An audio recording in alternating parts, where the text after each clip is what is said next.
Un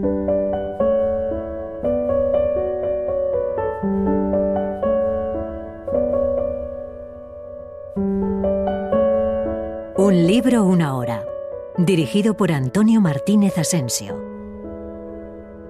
Bienvenidos una semana más a Un libro, una hora. Hoy vamos a contarles El hombre invisible de H.G. Wells. Herbert George Wells nació en 1866 y murió en 1946. Escritor, novelista, historiador y filósofo británico. Será recordado por sus novelas de ciencia ficción, eso sí, como La máquina del tiempo, La guerra de los mundos, La isla del doctor Moreau o Ana Verónica. Y de hecho es frecuentemente citado como el padre de la ciencia ficción, junto con Julio Verne. Un cráter del lado oscuro de la Luna lleva su nombre. Sin embargo, durante su vida fue reconocido como un crítico social, con visión de futuro, incluso profético. El hombre invisible se publicó por primera vez en 1897 y se ha convertido en una especie de mito moderno. Es una novela de acción, divertida, emocionante. Disfrútenla. Vamos allá. El forastero llegó un día gélido de principios de febrero, después de atravesar a pie las colinas desde la estación de Bramblehurst, en medio de un viento cortante y una fuerte nevada, la última del año, llevando en una mano enguantada un maletín negro. Iba muy abrigado de la cabeza a los pies y el ala de su sombrero de fieltro le ocultaba todo el rostro, a excepción de la brillante punta de la nariz. Así empieza El hombre invisible, con un hombre extrañamente vestido, entrando tambaleándose en la posada Coach and Horses. Tira la maleta al suelo y pide una habitación con un fuego, por caridad, porque está helado, y mientras arroja un par de soberanos encima de la mesa. La señora Hall, la dueña, enciende el fuego y lo deja allí mientras va a prepararle algo de comer. En cuanto se estuvo haciendo el bacon y hubo puesto a trabajar un poco a Millie, su fofa y lenta asistenta, con unas cuantas expresiones de desdén hábilmente escogidas, llevó mantel, platos y vasos al reservado y empezó a poner la mesa con mucha ostentación. Le sorprendió que, pese a que el fuego ardía con fuerza, el huésped, que de espaldas a ella contemplaba por la ventana la nieve que caía en el patio, no se hubiera quitado el abrigo ni el sombrero. Tiene las manos enguantadas a la espalda y parece inmerso en sus pensamientos. La señora Hall se da cuenta de que la nieve derretida que todavía le queda sobre los hombros está goteando sobre la alfombra, y entonces le pide el abrigo y el sombrero para ponerlos a secar. Pero el hombre dice que no. Entonces gira la cabeza y la mira por encima del hombro. Y la señora Hall se fija en que lleva unas grandes gafas azules cerradas por los lados y que una poblada barba le oculta por completo el rostro por encima del cuello del abrigo. Le traen la comida y el hombre se sienta a devorarla. Cuando la señora entra de nuevo en la habitación, el hombre levanta la cabeza y la mira. Ella lo contempla boquiabierta un momento, tan atónita que no puede ni hablar. El forastero se tapaba la parte inferior de la cara con un trapo blanco, una servilleta que había traído con él, de manera que se ocultaba la mandíbula y la boca por completo, lo que explicaba su voz ensordecida. Sin embargo, no fue eso lo que asustó a la señora Hall, sino el hecho de que, por encima de sus gafas azules, tenía toda la frente cubierta con un vendaje blanco, del mismo modo que otro también le cubría las orejas, con lo que no se le veía absolutamente nada de la cara, a excepción de su puntiaguda nariz rosácea. Esta era de un rosa intenso y seguía brillando igual que al llegar. El huésped lleva una chaqueta de terciopelo de color marrón oscuro, de la que se ha subido el ancho cuello forrado de lino negro. Su abundante pelo negro sale entre los vendajes y por debajo de estos, adoptando curiosas formas de coletas y cuernos, y le da un aspecto de lo más extraño que se pueda imaginar. Esa cabeza vendada y embozada es tan distinta de lo que la señora Hall se espera ver que por un instante se queda paralizada. Lo que hay que ver, piensa. El huésped la oye alejarse y mira hacia la ventana antes de quitarse la servilleta y seguir comiendo. H.G. Wells fue toda su vida un izquierdista convencido. De hecho, su primera novela, La máquina del tiempo, de 1895, trataba fundamentalmente de la lucha de clases. Convencido de la necesidad de un sistema social más justo, se uniría a la Sociedad Fabiana, cuyo objetivo era instaurar el socialismo de forma pacífica, si bien diferencias con ciertos miembros, por ejemplo, Bernard Shaw, acabaron por distanciarlo del grupo. Wells criticó la hipocresía y la rigidez de la época victoriana, así como el imperialismo británico, y en su novela Ana Verónica, de 1909, se adelanta a lo que serían los movimientos de liberación femeninos. Wells estaba convencido de que la especie humana podría ser mejorada gracias a la ciencia y a la educación. «El pobre hombre ha tenido un accidente o una operación o algo», dijo la señora Hall. «Qué susto que me he llevado al ver todos esos vendajes». Echó más carbón, abrió el tendedero y extendió el abrigo del viajero encima de él. ¿Y esas gafas? Pero si en vez de una cabeza humana parecía una escafandra de buzo. Colgó la bufanda de él de un lado del tendedero. Y eso de ponerse el pañuelo sobre la boca todo el rato, hasta para hablar. A lo mejor es que también tiene alguna herida en la boca. Vete tú a saber. Cuando la señora Hall va a retirar la comida, el huésped está fumando en pipa y en ningún momento se afloja el pañuelo de seda con el que se ha envuelto la parte inferior de la cara para llevarse la boquilla a los labios. Él dice, de repente, que ha dejado el equipaje en la estación y le pregunta qué puede hacer para que se lo lleven allí. Hasta el día siguiente no puede ser.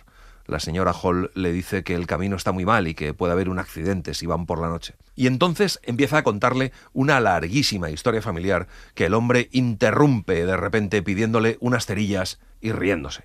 A la señora Hall le parece muy grosero y se calla de inmediato. A las 4, cuando ya ha oscurecido bastante, llega Teddy Humphrey, el relojero, y enseguida la señora Hall le pide que arregle un reloj que está en la habitación del hombre. Al abrir, la señora Hall vio que el huésped estaba sentado en la butaca delante del fuego, al parecer dormitando, con la cabeza vendada inclinada a un lado. Durante un instante le pareció que el hombre al que miraba tenía una enorme boca abierta de par en par, una increíble boca inmensa que se había tragado toda la parte inferior de la cara. Fue solo una impresión momentánea en la que vislumbró la cabeza vendada de blanco, las monstruosas gafas que le tapaban los ojos y ese gigantesco agujero de debajo. Entonces él se movió, se incorporó y levantó una mano. La señora Hall abrió la puerta del todo para que entrase más luz y lo pudo ver con mayor claridad. Se cubría la cara con el pañuelo igual que antes con la servilleta. Se figuró que la habrían engañado las sombras. La señora Hall le pide permiso para que el relojero arregle el reloj y él aprovecha para recordarle lo de su equipaje. Le dice que es científico experimental y en su equipaje hay equipo y aparatos que necesita para proseguir con sus investigaciones. El relojero empieza a trabajar, pero cuando ha desmontado la pieza entera, el huésped le dice que por qué no termina ya y se larga. Teddy sale casi a la carrera de la habitación y de vuelta a casa se encuentra con el señor Hall y le cuenta el tipo tan raro que hay alojado en su casa. Al día siguiente llevan su equipaje entre la nieve fangosa, 2 baúles y una caja de libros, y una docena o más de cajones, cajas y maletas que contienen botellas de cristal. El dueño del carro tiene un perro que en cuanto huele al huésped, se va por él.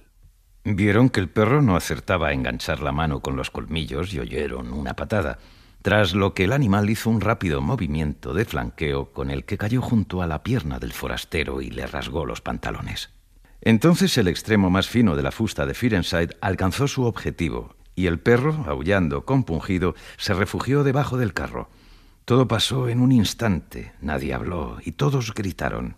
El forastero se echó un rápido vistazo al guante rasgado y a la pierna e hizo ademán de ir a inclinarse sobre esta, pero entonces dio media vuelta y subió corriendo los escalones para meterse en la posada.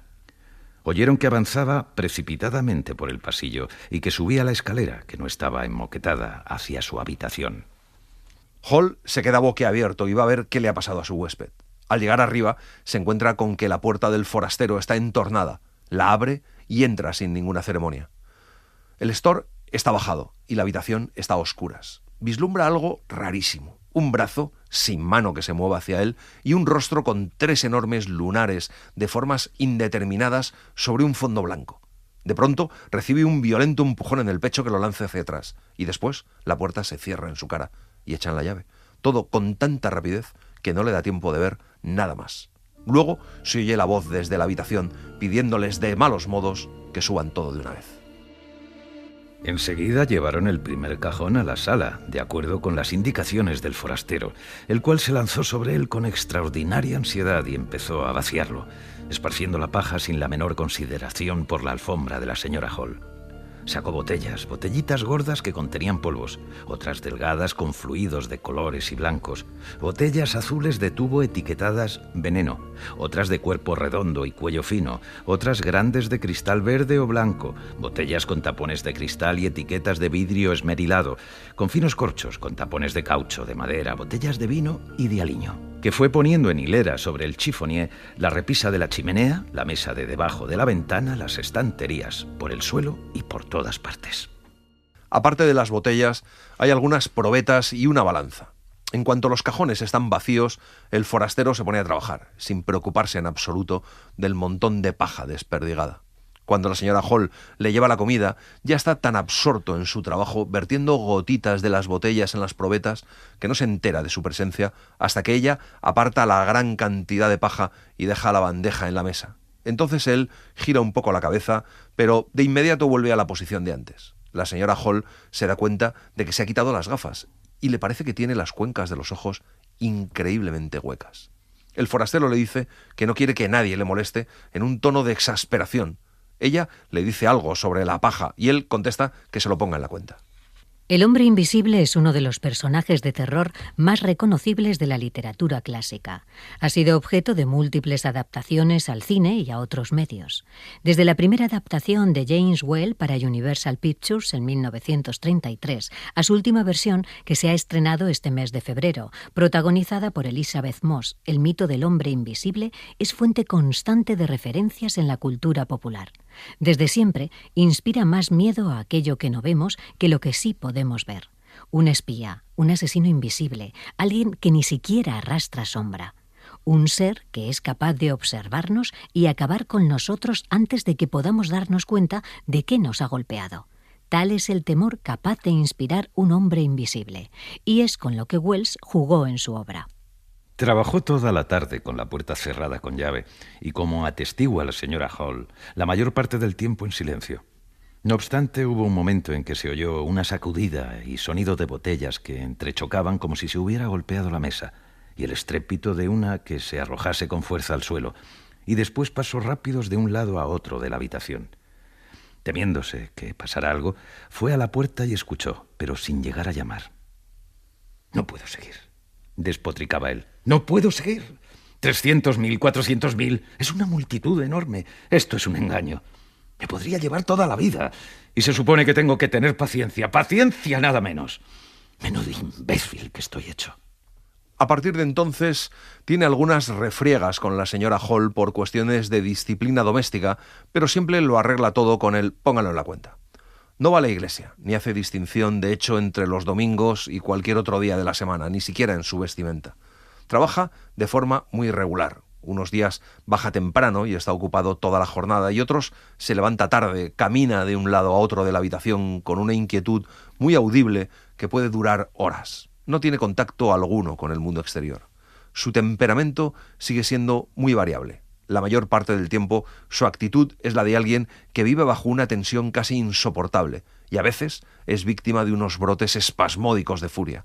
Es muy raro que se mueva de la casa de día, pero al ponerse el sol acostumbra a salir increíblemente tapado, haga frío o no, y se va por los senderos más solitarios con sus gafas protectoras y su espectral cara vendada rematada por el sombrero. Unos creen la versión de que es un científico, pero otros creen que es un anarquista y otros que es un huido de la policía. De todos modos, independientemente de lo que cada uno pensara de él, en general los habitantes de Iping estaban de acuerdo en que no les gustaba ese hombre. Su irritabilidad, que podría haber sido comprensible para un profesional de la ciudad, resultaba asombrosa para estos sosegados pueblerinos de Sussex. Las gesticulaciones frenéticas que le veían de vez en cuando, el precipitado ritmo con que de noche se abalanzaba sobre ellos al girar una tranquila esquina, su despiadada forma de impedir todo intento de entablar conversación con él para que los lugareños pudiesen satisfacer su curiosidad, ese gusto por la penumbra que lo llevaba a cerrar puertas, bajar persianas y apagar velas y lámparas. ¿Quién podía aceptar semejantes procederes? A Cass, el médico, lo devora la curiosidad.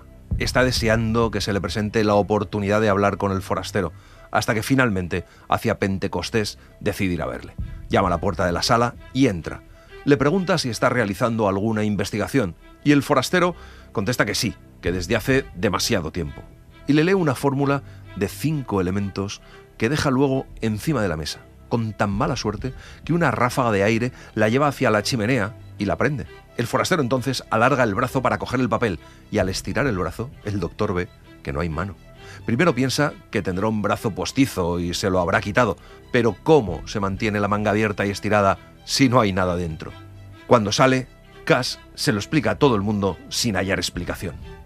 Entonces, muy lentamente, se ha sacado la manga del bolsillo otra vez y ha levantado el brazo como si me lo fuese a enseñar. Lo ha hecho muy despacio. He mirado el interior.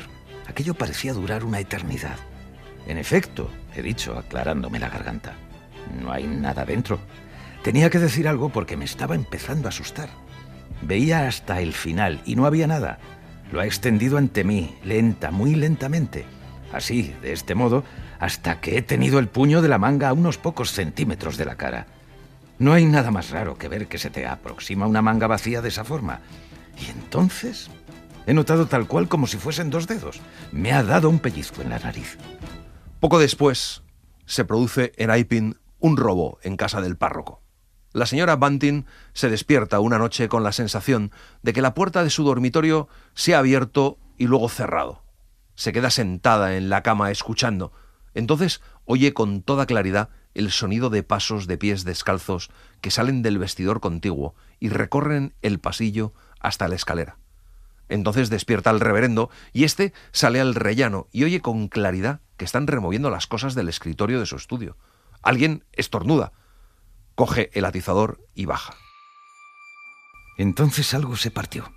Se abrió un cajón y se oyó movimiento de papeles. A continuación se escuchó una maldición. Encendieron una cerilla y el estudio se llenó de luz amarilla. El señor Bunting estaba ahora en el vestíbulo y por la rendija de la puerta podía ver el escritorio, una vela que ardía sobre este y el cajón abierto. Al ladrón, sin embargo, no lo podía ver. Oyeron tintineo de dinero, lo que les indicó que el ladrón había encontrado las reservas para los gastos de la casa, que ascendían a 2 libras y 10 peniques en monedas de medio soberano.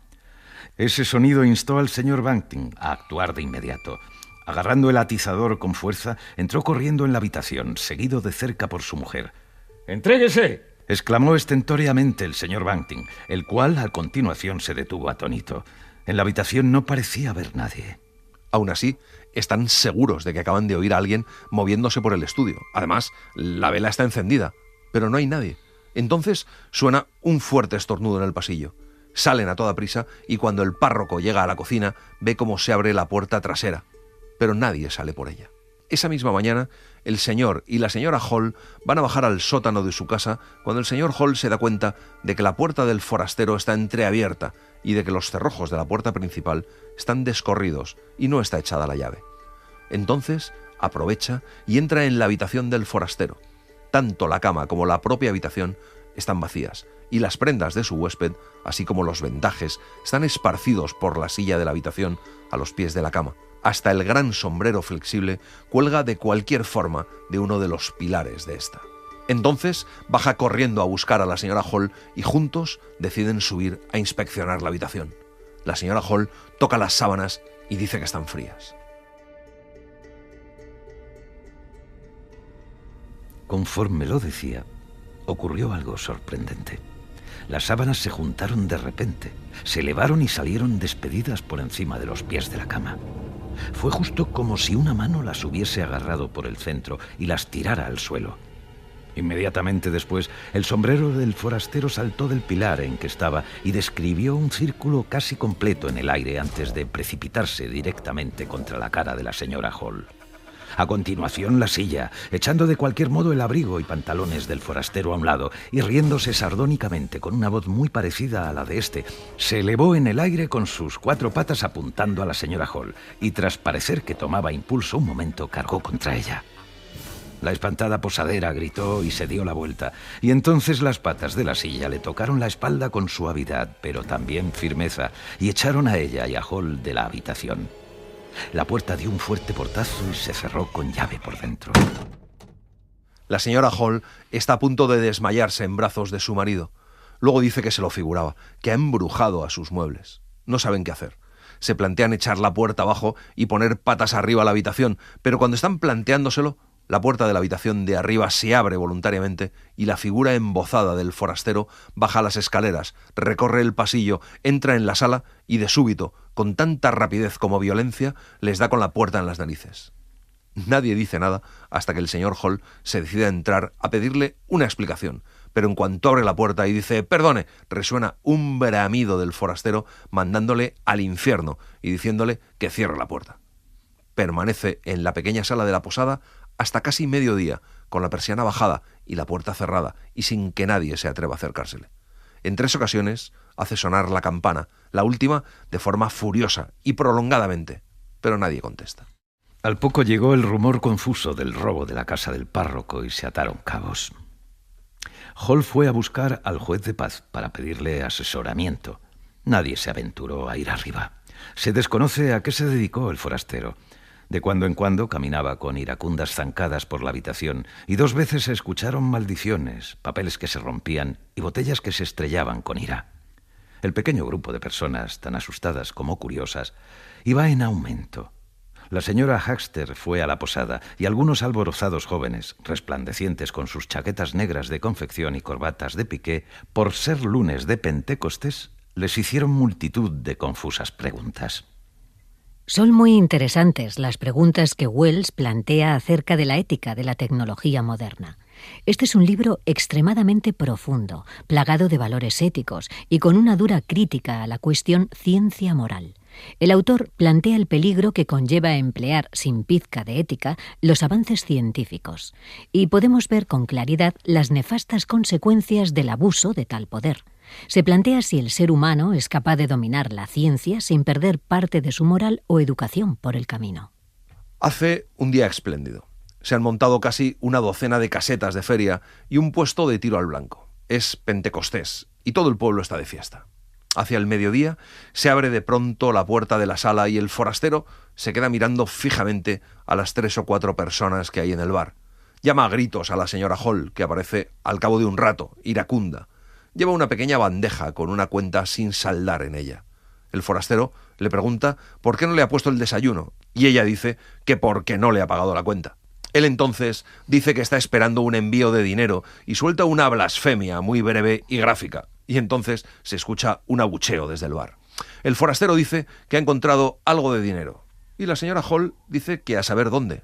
El forastero parece estar cada vez más ofendido y cabreado, tanto que dice que ella no entiende quién es ni lo que está haciendo, pero que se lo va a enseñar. Entonces se llevó una mano abierta a la cara y después la retiró. El centro de su rostro se convirtió en una cavidad negra. «Tenga», dijo. Dio un paso adelante y le entregó a la señora Hall algo que ella, que contemplaba atónita su cara metamorfoseada, aceptó sin saber lo que hacía. Sin embargo, cuando vio lo que era, dio un fuerte grito, lo tiró y se tambaleó hacia atrás. Era la nariz del forastero. Rosácea y brillante rodó por el suelo. Entonces él se quitó las gafas y todos los del bar soltaron una exclamación ahogada de asombro. También se quitó el sombrero y se tiró violentamente de los vendajes y del pelo. En un primer momento se le resistieron. Todos los del bar se esperaban algo horrible. «¡Santo cielo!», dijo alguien, y finalmente los vendajes y el pelo cedieron. Era peor que cualquier cosa que se hubieran podido imaginar. La señora Hall, boquiabierta y horrorizada, chilló al verlo y se fue corriendo hacia la puerta de la casa. Todos empezaron a moverse. Estaban preparados para ver cicatrices, desfiguraciones, cualquier tipo de espanto tangible, pero... ¿y para no ver nada? Todos tropiezan entre sí en los escalones de salida.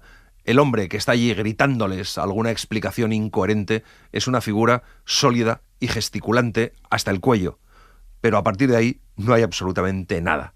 Salen en tropel pisándose unos a otros. Todos los que están calle abajo echan a correr hacia la posada hasta que una multitud se agolpa delante del establecimiento. Todos preguntan, inventan, comentan, pero la frase que recorre la calle es que el hombre no tiene cabeza. Un pequeño grupo encabezado por el señor Hall va hacia la casa, seguido por el juez de paz, Wadger, el herrero y el policía del pueblo, Jaffers. Llevan una orden judicial. El señor Hall y los demás van directos a la puerta de la sala que encuentran abierta. En la penumbra ven a la figura sin cabeza frente a ellos, con un mendrugo mordido de pan en una mano enguantada y un pedazo de queso en la otra. Le dicen que vienen a detenerle y el hombre sin cabeza les grita que se aparten de él. De pronto tiró el pan y el queso, mientras el señor Hall conseguía coger a tiempo el cuchillo de encima de la mesa. El forastero se quitó el guante de la mano izquierda y abofeteó con él a Jaffers. Al instante siguiente, tras interrumpir lo que explicaba acerca de la orden judicial, lo agarró de la muñeca sin mano y del cuello invisible. Recibió una sonora patada en la espinilla que lo hizo gritar, pero no dejó de sujetar al otro. Hall envió deslizándose el cuchillo por encima de la mesa a Badgers, quien actuaba de portero del equipo ofensivo, por así decirlo, y después se adelantó, mientras Jaffers y el forastero avanzaban a trompicones hacia él, agarrándose y pegándose. Había una silla en su camino que cayó al suelo con estrépito al tiempo que también lo hacían ellos. Intentan cogerle por los pies, pero el forastero se defiende a patadas. Cada vez viene más gente a ayudar, así que el forastero dice que se rinde. Se levanta, jadeando, sin cabeza y sin manos, porque se ha quitado los guantes, y entonces Jaffers saca unas esposas, pero no sabe cómo ponérselas, claro. Entonces el forastero baja un brazo por el chaleco y los botones empiezan a desabrocharse. Luego comenta algo acerca de su espinilla y se agacha. Empieza a trastear con los zapatos y los calcetines. Los hombres dicen sorprendidos que solo es ropa, que dentro no hay nada, y el forastero les dice que es invisible, que es un maldito incordio, pero que es lo que hay, y que no es razón para que le golpeen todos los paletos estúpidos de Ipin.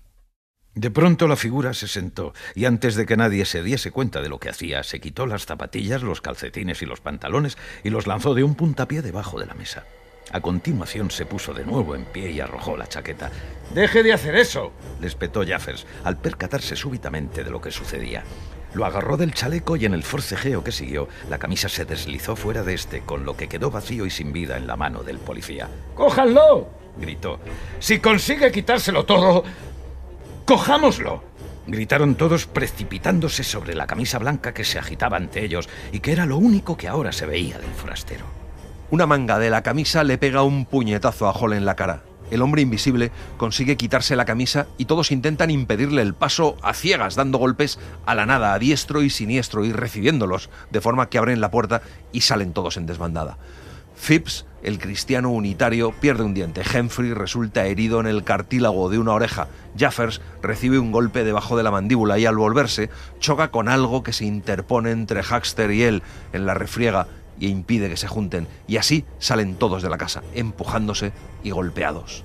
Hubo alaridos de «¡Cogedlo! ¡Es invisible!» y demás, tras lo que un joven que no era de allí y del que no llegó a saberse el nombre, se abalanzó de inmediato sobre el lugar en que se hallaba Jaffers, agarró algo que después se le escapó y cayó sobre el postrado policía. A mitad de calle una mujer chilló cuando algo pasó a su lado empujándola, y un perro, que al parecer recibió una patada, soltó un gañido y se metió entre aullidos en el patio de Huckster, con lo que quedó consumado el tránsito del hombre invisible. Durante unos instantes los presentes permanecieron atónitos y gesticulantes, tras lo que les sobrevino un pánico que los esparció por el pueblo en su huida de aquel lugar, igual que una ráfaga de viento esparce hojas muertas. Para Wells, la invisibilidad del forastero simboliza el funcionamiento de una impersonal, descentralizada y, en opinión de Wells, peligrosamente caótica economía de mercado, que no respeta los dictados ni de los lazos comunitarios tradicionales ni de las autoridades públicas establecidas. En la práctica, lo más importante del protagonista es su mano invisible. En su La riqueza de las naciones, Adam Smith había argumentado que en una economía de mercado no intervenida, una mano invisible guía las acciones egoístas de los empresarios para bien de la comunidad en su conjunto. El hombre invisible decide entonces reclutar a un hombre que se encuentra en su camino. Piensa que es un paria como él y que es justo el hombre que necesita para conseguir ropa y cobijo y recuperar sus cosas de la posada. Se llama Thomas Marvel. El hombre invisible habla con él. Marvel primero cree que está teniendo visiones, aunque la voz intenta tranquilizarle. Luego cree que le ha sentado mal la bebida y luego que está mal de la cabeza directamente. Pero al final el hombre invisible le convence de que es real y le promete que hará grandes cosas por él si le ayuda, porque un hombre invisible es muy poderoso. Eso sí, si le traiciona, se lo hará pagar. Se dirige con él al pueblo con la idea de recuperar sus cosas. En ese momento, el párroco y el médico están poniendo patas arriba a la habitación del hombre invisible y han encontrado 3 grandes libros manuscritos con la palabra diarios. Ahí está la clave de todo. El señor Bunting de pronto sintió algo extraño en la nuca. Intentó levantar la cabeza, pero encontró una resistencia invencible. La sensación era de una curiosa presión, como una mano fuerte y firme que le mantuviese la barbilla cerca de la mesa sin que pudiera hacer nada para impedirlo. «No se muevan, hombrecillos», susurró una voz, «o les rompo la cabeza a los dos». Bunting miró el rostro de Cass, que tenía muy cerca del suyo, y cada uno vio en el otro el reflejo horrorizado de su propia estupefacción y miedo. «Lamento tener que tratarlos con tanta brusquedad», dijo la voz, «pero no me queda más remedio. Porque, a ver», añadió, «¿a qué viene esto de husmear en los papeles privados de un investigador?» Y las dos barbillas golpearon la mesa a la vez, y sus dos dentaduras rechinaron. El hombre invisible les pregunta por su ropa y les pide sus 3 libros. Pero la ropa la ha cogido la señora Hall, así que les pide sus ropas a los 2 hombres. La idea es hacer un atillo con la ropa y con los libros y dárselo a Marvel, que le está esperando abajo. Pero la actitud de Marvel resulta muy sospechosa y le acusan de ladrón al verle con los paquetes y empiezan a perseguirle. El hombre invisible intenta entonces ayudarle golpeando a los que le persiguen, pero empieza a recibir golpes y cada vez se enfada más hasta soltar un grito tremendo y perder el control. A partir del momento en que el hombre invisible gritó iracundo, se volvió imposible poder dar una explicación coherente y correlativa de los sucesos que tuvieron lugar en Iping. Posiblemente la intención inicial del hombre invisible solo fuera cubrir a Marvel, mientras se batía en retirada con las ropas y los libros. Sin embargo, parece que perdió por completo los estribos al recibir algún golpe fortuito, el que ya de por sí nunca tenía muy buen carácter, y entonces se dedicó a pegar y derribar a la gente por el mero gusto de hacer daño. La calle se llena de gente corriendo y yendo a encerrarse, a esconderse hasta quedarse desierta la calle. El hombre invisible ha sembrado el caos y ha roto todos los cristales de la posada. Hasta casi 2 horas después, nadie osa salir a la calle. Mientras, Marvel se ha refugiado en una taberna, aterrorizado por tener que servir al hombre invisible, y llega allí con los libros y con la ropa.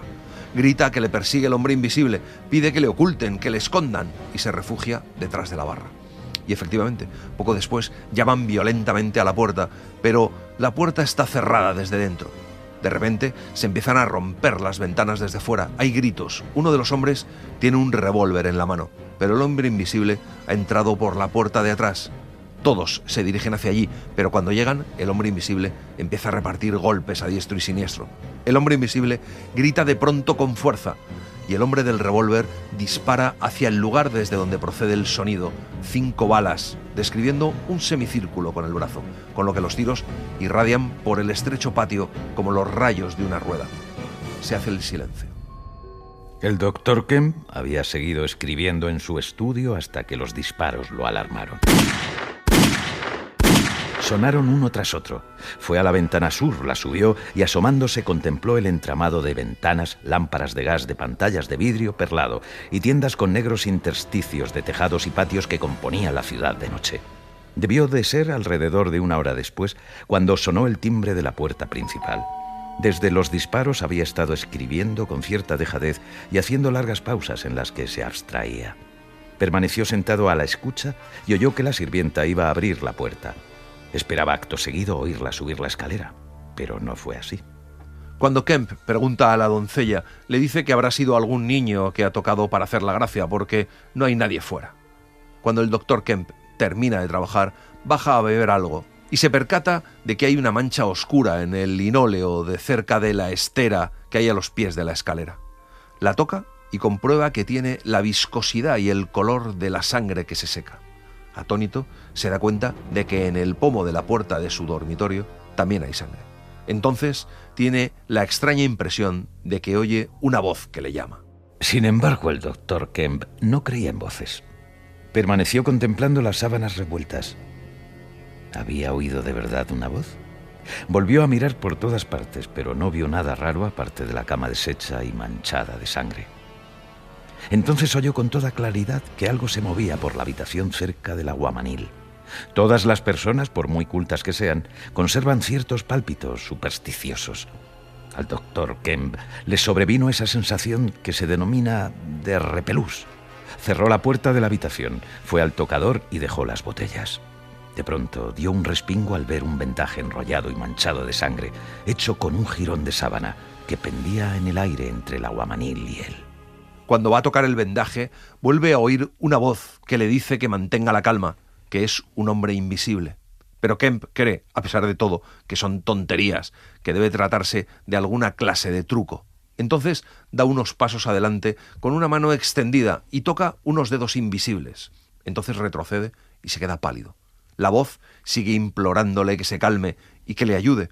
Una mano invisible le agarra del brazo y entonces Kemp solo quiere zafarse. La mano lo agarra del hombro y le tira encima de la cama. Cuando abre la boca para gritar, le meten un borde de las sábanas entre los dientes. El hombre invisible lo mantiene tumbado con fuerza, pero a Kemp le quedan los brazos libres e intenta golpearle y darle patadas. ¿Quieres atender a razones, por favor?, le dijo el hombre invisible, que siguió aferrado a él pese a la paliza que recibió en las costillas. ¡Santo cielo! Vas a conseguir que enloquezca de un momento a otro. ¡Estate quieto, idiota!, le bramó al oído. Kemp siguió resistiéndose un momento y después quedó inmóvil. «Si gritas, te parto la cara», lo amenazó el hombre invisible mientras le sacaba la sábana de la boca. «Soy un hombre invisible. No es ninguna tontería ni ningún truco de magia. De verdad que soy invisible y necesito que me ayudes. No quiero hacerte daño, pero si empiezas a comportarte como un paleto histérico, no me quedará más remedio que hacértelo. ¿Te acuerdas de mí, Kemp? Soy Griffin, del University College».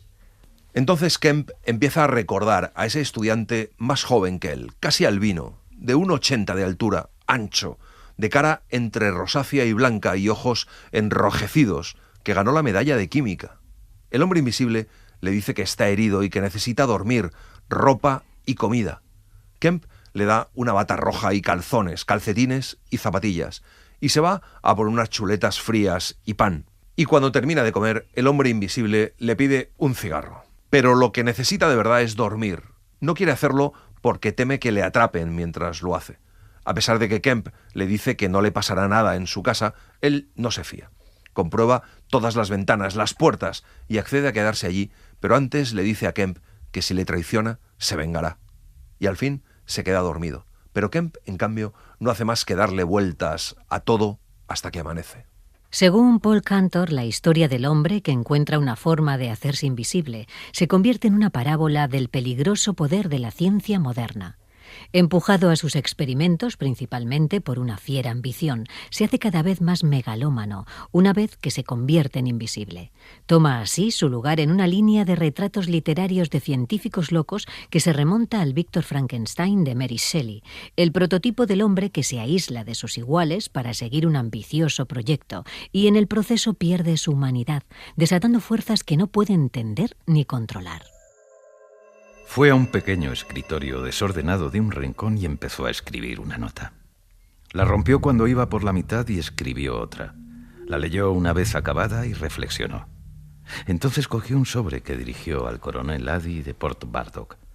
El hombre invisible se despertó mientras Kemp escribía las señas.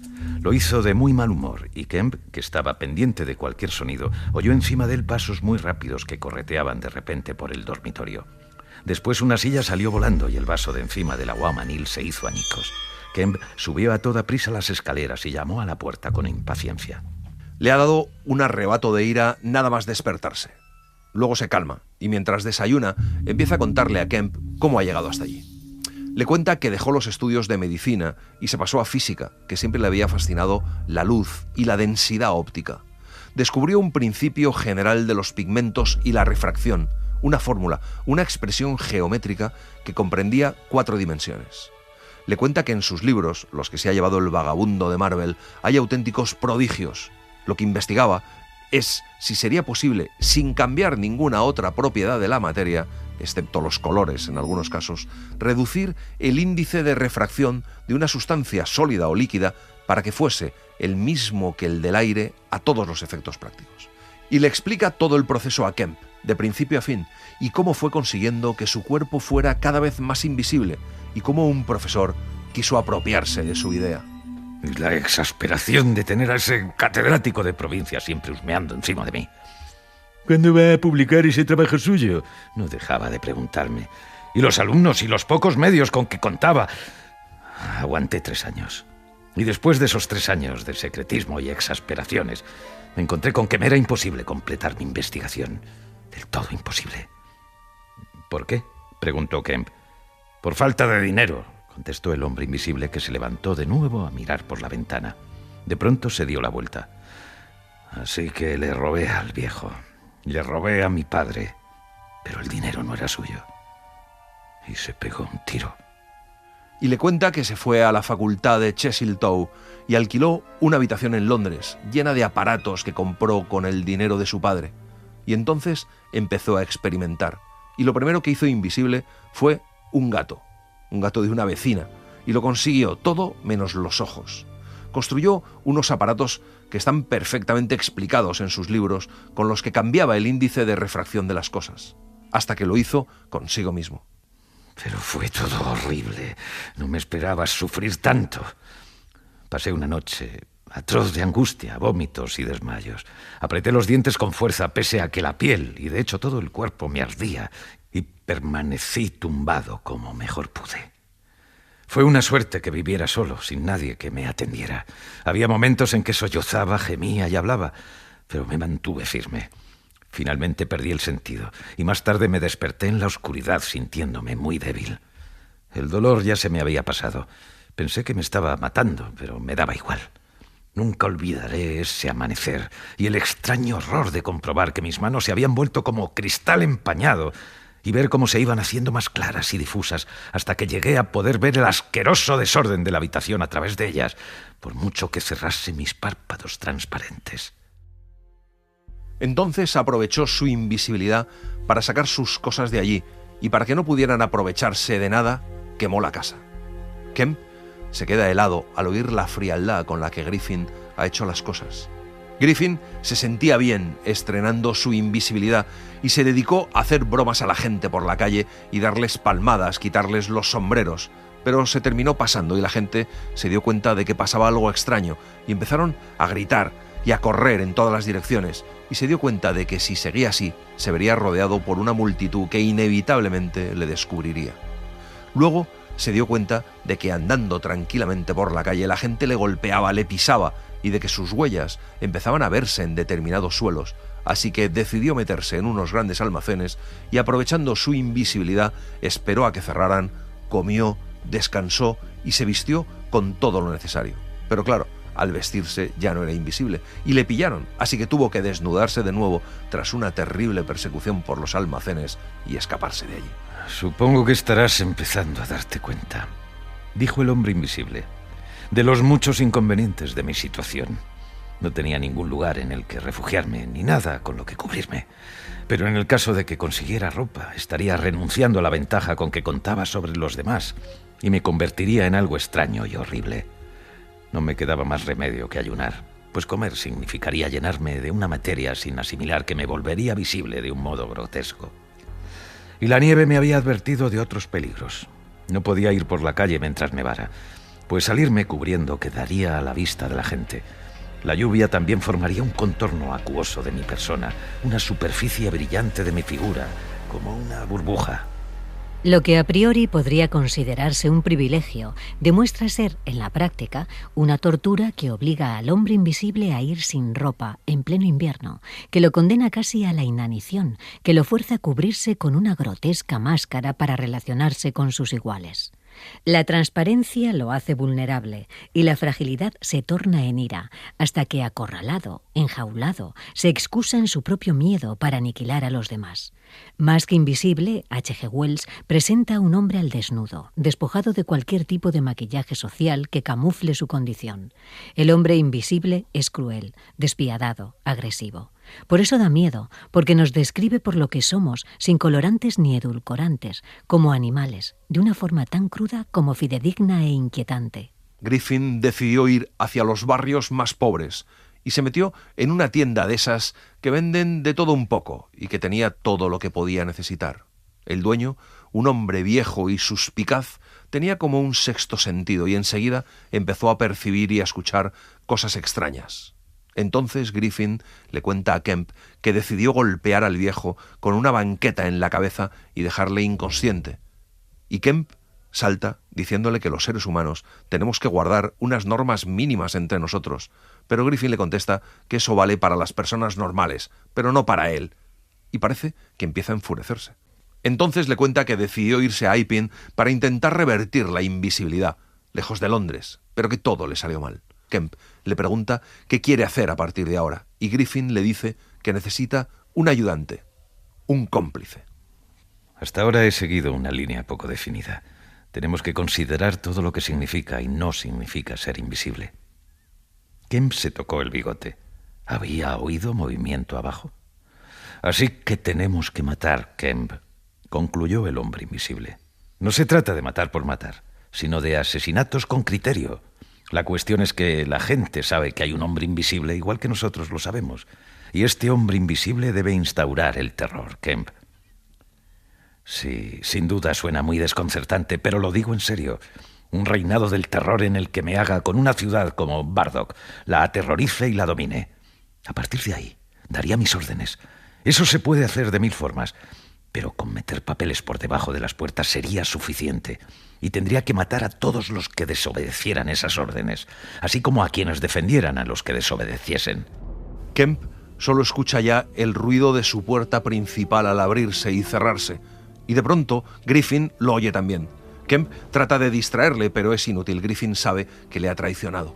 El hombre invisible se quita la bata y sentándose empieza a desnudarse. Con un rápido movimiento, Kemp empuja al hombre invisible al interior de la habitación, sale y cierra de un portazo. La llave está puesta por fuera, pero no consigue cerrarla, y una mano empuja a Kemp, que cae al otro lado de la sala. A mitad de las escaleras está el coronel Addy, el jefe de policía de Burdock, a quien Kemp ha enviado la carta. Contempla espantado la súbita aparición de Kemp, seguido por la increíble visión de ropa que se mueve sola por el aire antes de ser él mismo golpeado con furia, pateado y empujado escaleras abajo. Addy oye que los 2 agentes del vestíbulo gritan, corren y la puerta principal se cierra de un fuerte portazo. Entonces Kemp explica lo que ha pasado y lo que piensa el hombre invisible, y dice que se ha vuelto un ser inhumano, totalmente egoísta, solo piensa en su propia conveniencia y seguridad. Tiene que actuar de inmediato y poner a todos los hombres disponibles a trabajar. Hay que evitar que se vaya de este distrito. Si consigue escapar, podrá ir por toda la campiña matando y lisiando a su libre albedrío. Si hasta quiere instaurar el terror como me oye, tiene que poner vigilancia en trenes, caminos y puertos. Que le ayude la tropa del cuartel. Telegrafíe pidiendo refuerzos. Lo único que puede que lo retenga aquí es recuperar unos libros de notas que tienen mucho valor para él. Deje que se lo cuente. Hay un hombre en la comisaría, un tal Marvel. Sí, lo sé, dijo Addy. Y lo de los libros también. Tiene usted que impedir que pueda comer y dormir. Hay que hacer batidas por los campos día y noche. Y la comida, toda la comida, que esté segura bajo llave para que él se vea obligado a correr riesgos para conseguirla. Y que se atranquen las puertas de todas las casas de la zona. El hombre invisible escapa y busca refugio entre unos arbustos en una zona de campo. La traición de Kemp lo ha encolerizado casi hasta el infinito. Una multitud cada vez mayor de hombres se pone en marcha por todo el campo. Todo el distrito se organiza con increíble rapidez y en un enorme radio de más de 30 kilómetros alrededor de Port Barbock, hombres armados con pistolas y porras salen en grupos de 3 y 4, acompañados por perros, a batir los campos y caminos. Pero antes de que se haga de noche, una ola de espanto recorre toda la campiña, porque de boca en boca se extiende la historia del asesinato del señor Wicksteed. La hipótesis de un ataque de locura se antoja casi inevitable. El señor Wicksteed era un hombre de 45 o 46 años, administrador de Lord Bardock, de aspecto y costumbres inofensivos, y la última persona del mundo a la que se le ocurriría provocar a tan terrible enemigo. Parece que el hombre invisible empleó contra él una barra de hierro que había cogido de una valla rota. Detuvo a ese hombre pacífico que iba tranquilamente a comer a su casa. Lo atacó, venció su débil defensa, le rompió un brazo, lo tiró al suelo y le destrozó la cabeza hasta hacer la papilla. Y luego escribe una carta a Kemp en la que le dice que él será la primera víctima del terror y que va a ir a por él. Y que ya puede encerrarse, esconderse, estar rodeado de guardias o ponerse armadura si quiere, que la muerte invisible, va a por él. Kemp sabe que no es ninguna broma. Pide ayuda enviando una nota con su criada, pero el hombre invisible la intercepta. Addie sale con una pequeña pistola que tiene Kemp para pedir ayuda. El hombre invisible se la quita y le dispara, dejándole tendido en el jardín. Kemp cierra entonces todas las contraventanas, pero es una tarea prácticamente imposible porque el hombre invisible destroza las ventanas y luego empieza a destrozar los postigos.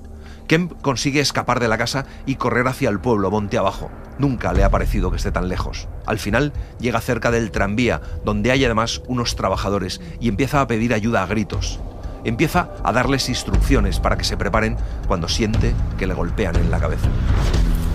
Consiguió mantener el equilibrio a duras penas y soltó un contragolpe en vano. Entonces otro puñetazo en la mandíbula lo derribó de cabeza. De seguido una rodilla le oprimió el diafragma y dos manos ansiosas le agarraron del cuello, pero una de ellas con menos fuerza que la otra. Kemp las cogió por las muñecas y oyó que su agresor profería un grito de dolor y acto seguido la pala del trabajador apareció dando vueltas por encima de él y golpeó algo con un ruido sordo. Notó que le caían unas gotas de algún líquido en la cara. La presión del cuello se relajó repentinamente y haciendo un gran esfuerzo, Kemp se zafó, asió un hombro flácido y se puso encima de Griffin, al que sujetó los brazos invisibles contra la tierra. Al instante hay una avalancha sobre los contendientes, como en una melee de rugby. Pero con un vigor sobrehumano, el hombre invisible se libera de un par de atacantes y se pone de rodillas. Kemp sigue aferrado a él como un perro de caza a un venado, mientras una docena de manos agarran, sujetan y arañan el cuerpo que no ven. De pronto, el cobrador del tranvía lo coge del cuello y los hombros y tira de él hacia atrás. Todos se abalanzan sobre el cautivo y le propinan patadas con gran saña. De repente, se oye un grito desesperado que suplica clemencia, el cual rápidamente se acalla para transformarse en un sonido como de alguien que se asfixia. Kemp está muy magullado, pero deja de agarrarle un brazo a su presa para palparle la cara. Se levanta rápidamente y a continuación se agacha junto al cuerpo invisible. No respira. Una señora de repente grita y señala algo, un cuerpo que empieza a ser visible. Primero surgieron los pequeños nervios blancos y el borroso esbozo gris de una extremidad. Después los vítreos huesos y las intrincadas arterias. Y por último, la carne y la piel, que pasaron de percibirse débilmente a volverse con rapidez densas y opacas. Al poco le pudieron ver el pecho aplastado, los hombros y el leve contorno de sus rasgos apaleados y demacrados. Cuando finalmente la multitud hizo sitio para que Kemp se pudiera poner en pie, en tierra quedó el destrozado cadáver desnudo y penoso de un hombre joven de unos 30 años. El pelo y la barba eran blancos, no por una cuestión de edad, sino de albinismo, y sus ojos eran como granates. Tenía los puños cerrados, los ojos muy abiertos y un rictus en el que se mezclaban la ira y la desolación. Alguien llevó una sábana del Jolly Cricketers y tras cubrirlo, lo acarrearon a ese establecimiento. Y allí, en un camastro de un cuarto chabacano y mal iluminado, concluyó el extraño experimento del hombre invisible.